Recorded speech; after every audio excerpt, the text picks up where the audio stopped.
السلام عليكم ورحمة الله وبركاته. ازيكم حبايبي؟ عاملين ايه؟ يا رب حبايبي تكونوا بخير.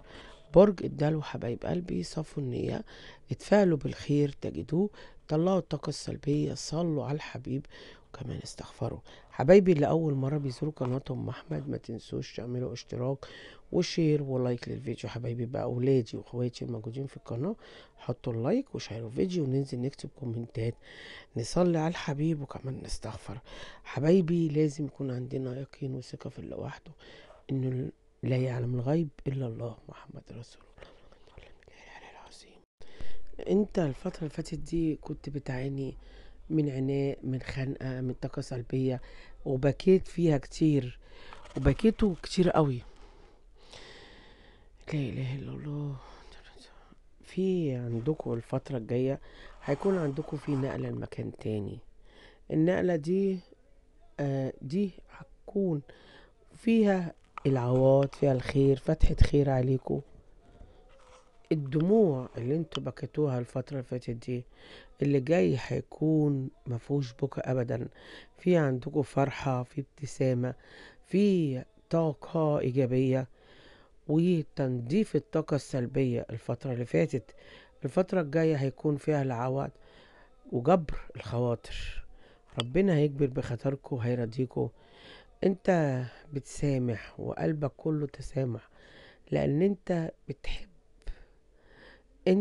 بتحب لما تحب بإخلاص، واللي بتحبه بتسامحه لان انت بتحبه. عشان كده اتنازلت في حاجات كتير قوي، وسامحت في حاجات كتير قوي على حساب نفسك. الفترة دي انت في عندك رجوع، اعتذار، في عندك حد حس بالندم، حس ان العلاقة الطرف التالت اللي معاه مش هينفعه بحاجة، لان هو هيخسره حاجات كتير، وعرف الغلط وراجع تاني. رجع بقى يهتم بيك ويشوفك، هيتغير للأحسن. انت عندك التسامح جواك. انت حد قاعد بيراقبك وعينه عليك وندمان عليك، عينه كده بصة، بيراقبك في كل اتجاهات، ندمان لان انت ضحت من ايده. الفرحة جاية لك، الفترة الجاية دي فيها الفرحة ان شاء الله. الفترة الجاية انت هيكون معاك في نجاح في عملك، في دراستك، او مشروع، وده هينجح معاك. وان شاء الله هيكون عندك في رزق حلو جدا. وضعكم المادي الفترة الجاية هيكون في نجاح وتعويض من عند رب العالمين عن الحاجات اللي ضاعت منك واللي خسرتها. ان شاء الله هتفرح من كل قلب. في عندك ناس في ضيقة، وربنا يفك ضيقتهم، وهيكون في عندك بشرة، والبشرة دي هتكون سارة. عندكم في حد تعبان، شخص مش كويس، ده بيحاول يأذيك وبيحاول يوقعك في مشاكل، وبيعمل نفسه انه خايف على مصلحتك. في طاقة سلبية عندك، فريت تخلي بالك. انت عايز تخرج من بيتك، من ارضك، لان انت عندك طاقة سلبية، ودايما انت بتتخنق من اوامر، بتحبش حد يتأمر عليك. عندك ناس بتديك طاقة سلبية موجودة في حياتك. هيكون عندك اجتماع بينك وبين اشخاص، وهيكون من وسطهم الشخص اللي بيديك الطاقة السلبية.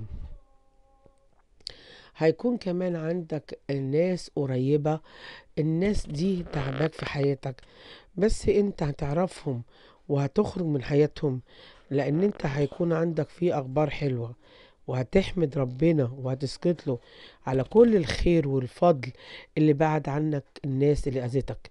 عندك شخص كبير في العمر دايما بيحاول يأذيك، دايما بيقطع علاقاتك من الناس القريبين منك. عندك حد بيوصيك وصايا حلوة، حد بيوصيك على حد ودايما بتسمع له. وفي نفس الوقت عندك شخص فيه طماع، طمعان في الحاجة اللي مش بتاعته، عينه على اللي في ايدك. هتجيلك رسالة، والرسالة دي خلي بالك منها، لان انت بتبقى مستنية من بدري. في عندك نمل في حياتك في بيتك، دايما لازم تحصن نفسك. خلي بالك من الناس اللي حواليك، من العيون اللي حاسداك، وفي نفس الوقت هيكون عندك رزق حلو، والرزق ده هيجيلك من طريق حد متعرف عليه، وفيه انت هتكون فرحان، وده هيطلعك من الكرب اللي انت فيه. انت خدت ضربة كانت قوية جدا، واتظلمت رغم ان انت عندك يقين وثقة في الله، رغم ان انت ما كنتش بتعمل غير الخير. انت اتأذيت، كان في نفاق في حياتك، عايش في النفاق، ناس كانت حواليك بيجيبوا في سيرتك، بس انت عندك يقين وثقة في الله، ورامي كل حمولك على الله. انت هتسمع كلام، ما تسمعش كلام حد، وارميه ورا ظهرك، لان مفيش حد هينفعك، مش هينفعك غير صحتك. عندك بينك وبين اهل بيتك شوية مواجهات، في عندك وعد هيكون حلو، حد هيوفي بيه الفترة الجاية. دايما انت مش عارف انت عايز ايه. في حد عندك مريض وربنا هيشفيه، والحد المتوفي ده ترحم عليه وطلع له صدقات، وهو في الجنة ونعيمها. ربنا يرحم أمواتنا وأموات الناس جميعا، ربنا يرحمه ويرحم أمواتنا جميعا. انت خايف وقلقان، أو يعني انت الحد ده كان عزيز على قلبك وزعلان عشانه، اترحم وطلع صدقة. عندك في موهبة حلوة، انت ما بتعملش غير الخير وبس. هيكون عندك كلام في الحق مع بينك وبين الناس حواليك، كان عندك في مشكلة عن ورث او حقك، بتدور على حقك، ده ربنا بيبعد عنك الظلم. انت الفترة دي بالك مشغول بالمال، بكثرة القلب اللي اتكسرت بيها. هيكون عندك في موجات حلوة جدا، وفي نفس الوقت هيكون في عودة مع الشريك.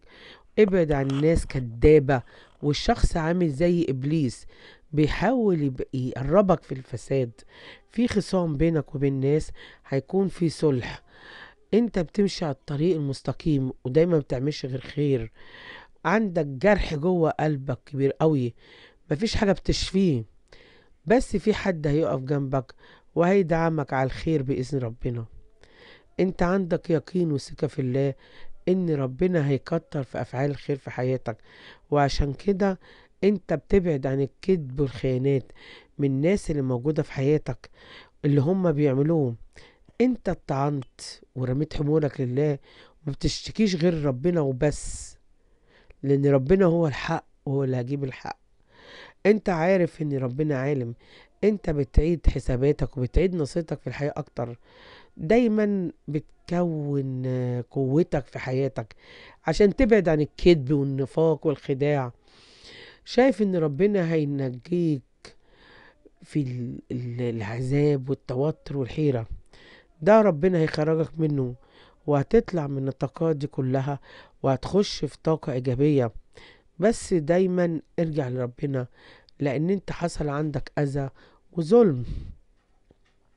في إجراءات قوية انت هتاخدها، في حاجات انت هتجيبها هتشتريها، في ناوي ان انت تشتغل في حاجة كويسة، والحاجة دي هتجيب لك خير. في عندك كمان عندك موضوع هيتفتح قدامك، مش هتقول غير الحق غير الخير، بس عندك في عيون عليك. انت خايف خايف من بكرة، خايف من ربنا. الايام دي عندك ألم في المعدة، وفي حد عندك بيكذب، فركز وخلي بالك من الكذب. لا اله الا الله رسول الله. في عندك رسالة هتجيلك كذب، او كلام انت هتسمعه كذب، خلي بالك وركز، ركز في الكلام اللي بتسمعه. انت زرعت الخير وهتجنيه. في جبل انت بتطلعه لوحدك، محدش جنبك، ناس كتير فسدت في حياتك، والبشرة اللي جايلك دي هتكون بشرة الخير. بس بلاش تاكل ولا تشرب من حد. انت انت عندك كده في عندك شوية انتوا الفترة ديت بتعاملوا، حاولوا تطلعوا من الدوامة اللي انتوا فيها. عندك كده، في عندك اجراء حلو وانت هتعمله الفترة الجاية. انتوا عندكوا بينكوا وبين الشريك في مشاكل، في توتر، فهتعيدوا لبعض ان شاء الله. انتوا هتعدوا من مرحلة لمرحلة. عندكوا جوه القلب كده وجع، وده على قلبكوا، فحاولوا ان انتوا تحصنوا نفسكوا. في ناس كسرت حياتك وكسرتك وجت عليك، انتوا مش شايفين ولا مش متأثرين قوي. انتوا عندكم خبر حلو، ده هينور حياتكم. في منكم قايد في علاقة مش مرتاح، دايما زعلان وعايزين تخرجوا من العلاقة دي ومش عارفين تخلصوا ازاي او تتخدوا المشاكل دي. عشان كده الفترة دي هيكون عندكم مفاجأة حلوة، بس حاولوا تهدوا اللعب شوية. حاولوا شوفوا الحاجات اللي تستقروا بيها واعملوها. انتوا طول عمركم عايشين آه، ما ما بتجوش على حد. عمركم ما جيتوا على حد، وكل اي حد بيكون محتاج حاجة انتوا بتقفوا جنبه. في الوقت الحالي انتوا حاسين بالذنب، انتوا استحملتوا حاجات محدش يستحملها. دول عمركم بتستحملوا، وعمركم ما اشتكتوش. عندكم طاقة لا مبالاة، بس في نفس عند وقت عندكم خوف وتردد، وده مسيطر على حياتكم. لازم تغيروا الوضع اللي انتوا فيه، ولازم يكون عندكم انتصارات قريبة الفترة دي. حاولوا تحلوا المشكلة اللي بتسحب من طاقتكم، حلوها عشان ما تاخدش طاقتكم الوخة وتزعلوا. كمان عندكم فتح مواضيع، فتح كلام بخصوص العلاقة العاطفية. انت هتتكلموا، حد هيتكلم. المهم ان انتوا هيكون عندكم اشارة حلوة، ودي هتديكوا راحة بال واستقرار، ودي هتجعل لكم فرحة جميلة جدا انتوا مستنينها، بقالكوا فترة مستنينها. عندكوا حد باعكوا، ما توقعتوش في يوم من الايام يكون ده رد فعله، ان هو يكون كده. باعكم بشكل انتوا ما كنتوش متخيلينه، ومش عارفين هو عمل كده ليه. في حياتكوا في تعبانة بتلف، بتعمل زي ما انتوا بتعملوا، فلازم تخلوا بالكم منها. وخلوا بالكم انتوا طول الوقت عندكم في طاقة إيجابية، بس عندكم علاقة مسمومة. العلاقة المسمومة دي خدت منكم الصبر، خدت الوضع اللي انتوا فيه. ما تفكروش بقلبكم، حاولوا يكون عندكم صبر شوية كمان. وخدوا بالكم، حد بيستغلكم، حد بيغفلكم في أكتر من شيء. انتوا مقيدين في أكتر من علاقة، مش لازم علاقة ارتباط، ممكن خوية، صداقة. حد انتوا متقيدين وبتسحب من طاقتكم. ظهركم كده اتحنى من وجع والألم. حاولوا الفترة الجاية دي تكتموا على حياتكم وقصياتكم، وما تظهروش أي حاجة حلوة في حياتكم. ودايما لازم تحصنوا نفسكم. في عندكم دعاء، الدعاء ده هيكون حلو جدا ليكم، وده هيسر لكم الأمر بتاعكم. مين الشخص اللي بيحاول يتفق على أذاكم ودايما بيدخلكم في طاقة سلبية؟ في عندكم خبرين، دول هيجيلكم ورا بعض. الخبرين ده هيكون فيهم انتصار ونجاح، او اخد حق من حد ظلمك ومعرفتوش تاخدوا حقكم. جبر خاطر من عند ربنا بإذن الله الفترة الجاية، وهتكونوا مبسوطين ان ربنا هيكرمكم من حيث لا تعلموا، مع البشرة السارة او مع الطاقة الإيجابية اللي انتوا تستحقوها. انتوا الفترة ديت فترة دعم، بتحاولوا تفكروا في قراراتكم اللي انتوا خدتوها. عندكوا تحكيم في علاقة او شغل، وهتستفادوا بالحظوظ المالية اللي هتبدأ عندكوا. هيكون عندكوا عمل جديد ان شاء الله بإذن الله. هتنهوا الخلاف اللي بينك وبين الشريك الفترة دي، لان انتوا عندكوا خلاف قوي او خلاف شديد. في منكم عندكوا اسمة واسمة عدالة بإذن الله. في عندكم سفر وهيتم على خير، وهيتم السفر على خير، او هيتم الموضوع اللي في بالكم على خير. بس انتوا مدين الموضوع ده اكبر من حجمه، قلقانين ان الموضوع ده ما يتمش، قلقانين بخصوص الكلام، والله اعلى واعلم. انتوا مش عارفين ان انتوا عندكم مشكلة، او انتوا في حيرة في ضيقة، والله اعلم. بس في عندكم حاجة انتوا مش فاهمينها، عايزين تحط لها النقط ومش عارفين تبدأوا ازاي. عشان كده الحيرة والتوتر ده لازمكم على الفاضي والمليانة. يعني امور كتيرة جدا. انتوا عندكم يقين وثقة في الله وماشيين بما يرضي الله، ومشكلة عندكم دي ايام محدودة وهتتحل. عشان المشكلة دي تتحل لازم تاخدوا القرار اللي عندكم. كمان انت عندكم في حزن، وده مؤثر عليكم انتوا وعلى اللي موجود في حياتكم. ربنا هيبعده وهيخففه عنكم، بس حاولوا ان انتوا تطلعوا من العصبية والتوتر وتحلوا. لو في خلاف بينكم وبين حد لازم تحلوها، لان انتوا بيحسدوكوا على كل شيء، على شغلكم وعلى منصبكم. خلي بالكم من الزعل اللي بينكم وبين الشريك. الشريك بيحبكم، بس انتوا بتتعاملوا وانتوا مش فاهمين في ايه. عندكم في طريق طويل انتوا هتمشوا فيه، والطريق ده هيكون فيه خير ليكم، او هيكون عندكم فترة تغير حلوة. انتوا شايلين هم شخص تعبان خايفين عليه، تعبانين على تعبه، والله اعلى واعلم. انتوا شايلين هم حد، ده انتوا زعلانين عشانه، او هم حد كبير شايلين حمله، مستحملين فوق كتافكم، والله اعلى واعلم. في حاجة انتوا مستحملينها الفترة ديت. في عندكم امور عندكم ماشية بالبطء، مش ماشية زي ما انتوا عايزينها، ماشية معاكم بالمعكوس. المسؤولية اللي عندكم دي مخلياكم في متراكمين، مخلياكم حاجة بتتحاول عايزين تتجاوزوا الأمور اللي انتوا فيها، أو في متخوفات عندكم. عندكم في حياتكم بيكون فيها مشاكل، والله أعلى وأعلم. أو في عندكم تقييم في بعض الأمور، في عندكم أكتر من حاجة ماسكاكم، حاجة مخلياكم انتوا بتفكروا في كذا طريقة أو بكذا شكل. انتوا قلقانين، والقلق ده واخد جزء كبير أوي من حياتكم، وده مش صح. بلاش تدخلوا نفسكم الطاقة السلبية وتديها تأثير كبير في حياتكم. حاولوا ان انتوا على قد ما تقدروا يكون عندكم صبر، وتبعدوا عن اي ضغوط انتوا بتمروا بيها، لان انتوا الضغوط اللي بتمروا بيها دي مأثرة عليكم وبتأثر على الفكر بتاعكم. وفي نفس الوقت انتوا مستنيين اي حاجة تفرحكم، مش لاقيين ليه؟ لان عندكم طال انتظار، وطول الوقت بتحلموا بحاجات مش موجودة. لا اله الا الله محمد رسول الله. انت قلبك مجروح، والجرح اكتر من مرة.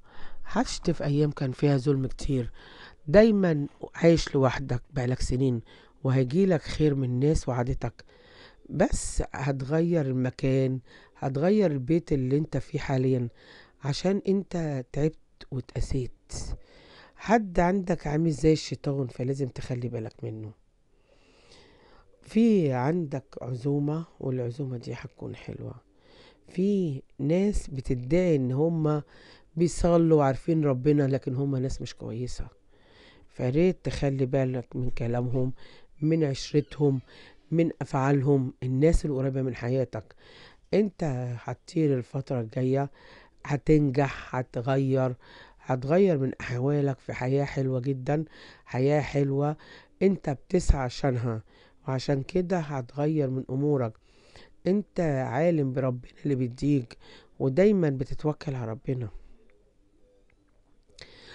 انت هتشكر ربنا الفترة الجاية على كل اللي هيديهولك في حياتك. بس لازم تخلي بالك من الشياطين الموجودة في حياتك. احذر، خلي بالك من القال والكيل. بلاش تسمع كلام اي حد، لان هم بيأذوك. في ناس عندك بتعمل خير وبيعملوا عمل صالح، دي ناس اللي هتكون معاهم، هتحصد خير في حياتك، هيكونوا مع بعض. انت بالك مشغول الناس اللي كانت حقك وظلمتك وجت عليك، بالك مشغول الناس ظلمتك، اذوك اذى انت ما كنتش متوقعه. لو انت عندك اذى مع حد ربنا هيديك الخير، ربنا هينجيك، ده خير ان شاء الله.